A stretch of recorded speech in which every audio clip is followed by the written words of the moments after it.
Ada hal yang sederhana, tetapi ini besar sekali, yaitu tidak cebok pada saat kencing. Ini penyebab kedua. Walaupun ini bisa saya jadikan penyebab yang kesekian, tetapi memang saya sengaja angkat ini karena sesuatu yang dianggap remeh oleh orang. Cebok ini pada saat kencing, itu adalah bagian daripada syariat kita. Sunnah Nabi SAW, laki-laki dan perempuan duduk atau jongkok pada saat kencing. Jadi tidak berdiri. Karena tujuannya supaya tidak kepercik sana sini. Kapan kepercik ke pakaian kita, najis, walaupun kita sudah wudu tetap tidak sah sholatnya. Apalagi kalau orang dasarnya tidak cebok. Mungkin teman-teman yang pernah datang ke negara-negara non-muslim, tahu kalau mereka tidak peduli dengan cebok ini. Saya berapa kali datangi negara-negara non-muslim, cukup banyak, bukan satu dua negara. Berulang-ulang kami datangi dengan undangan yang ada di sana dari kaum muslimin. Sulit sekali. Karena semua WC-nya tidak pakai air, kecuali untuk nyiram saja. Jadi untuk cebok tidak ada, gitu kan?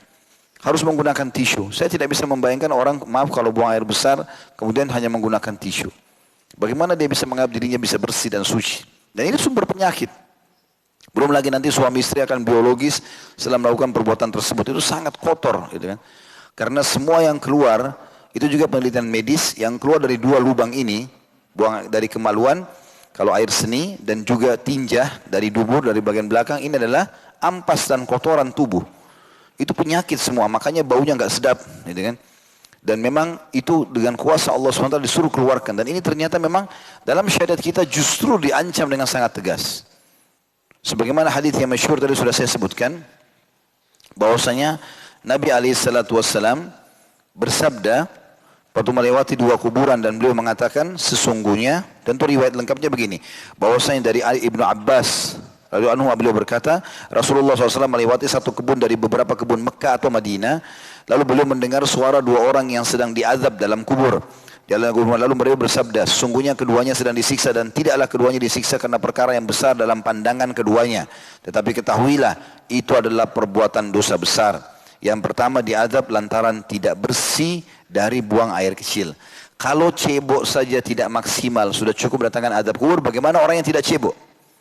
Kata ulama, kalau kencing saja sudah begini ancamannya, bagaimana kalau buang air besar? Allah SWT datangkan yang lebih ringan, supaya kita faham yang lebih besar daripada itu akan lebih berat hukumannya. Dan yang lain karena namimah atau suka adu domba, nanti kita jelaskan itu. Kemudian beliau menyuruh mengambil pelepah kurma yang basah dan membelahnya menjadi dua bagian, kemudian menancapkannya di atas masing-masing kuburan tersebut. Para sahabat pun bertanya, wahai Rasulullah, mengapa anda melakukan itu? Kata Nabi SAW, semoga keduanya diringankan dari adab setelah atau selama kedua pelepah kurma ini masih basah. Dan ini diriwayatkan Bukhari nomor 216, 218, 1361, Imam Muslim sebutkan di 292, dan banyak sekali riwayat. Tirmidzi meriwayatkan, Abu Daud, An-Nasai, Ahmad, Ibnu Majah, Al-Baihaqi, Ibnu Khuzaimah, Ad-Darimi, semua menyebutkan riwayat ini. Berarti menandakan memang kencing ini penyebab siksa kubur. Ada hadis juga yang lebih ringkas daripada tadi, adalah kata Nabi SAW, Aktsaru adzabil qabri minal baul. Ketahuilah kebanyakan siksa kubur itu disebabkan oleh air kencing. Dan hadis ini diriwayatkan Ahmad, Al-Baihaqi, Al-Hakim, Darul Qutni, Ibnu Abi Syaibah, dan hadis ini dinilai sahih. Juga sabda Nabi SAW, Ammata adzabil qabri minal baul. Umumnya atau kebanyakan siksa kubur disebabkan oleh air kencing. Maka dari itu bersihkanlah diri dari air kencing itu. Hadis riwayat Al-Hakim, Tawarani, dan juga Al-Bazzar, Darul Qutni, dan semua menilai hadis ini adalah hadis yang sahih. Ya. Berarti teman-teman harus peduli dengan masalah ini. Berarti menandakan Islam peduli dengan masalah kebersihan. Sehingga kita tidak boleh menganggap remeh poin-poin seperti ini.